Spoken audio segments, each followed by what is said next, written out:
Welcome to Samba Samba. Enjoy the video.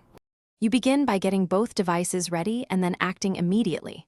First, make sure your iPhone and Samsung TV are on the same private Wi-Fi network so traffic can flow.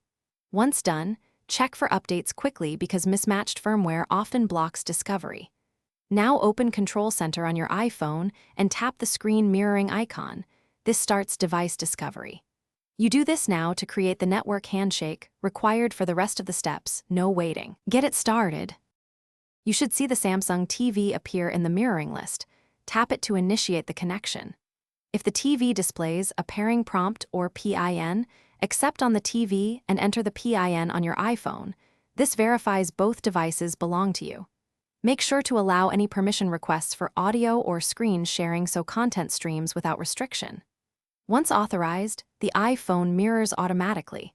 If you need better latency, adjust proximity and reduce network load to improve response. You finish by confirming the mirrored content displays correctly and then stop mirroring when done from Control Center or the TV source menu. If mirroring fails, first reboot both devices and, if necessary, restart the router. That clears stale network sessions. Also make sure both devices are on the same Wi-Fi band. 5 GHz reduces interference and latency.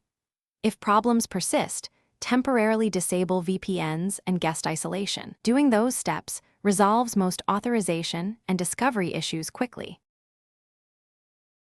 Thanks for watching. Consider subscribing if we helped you.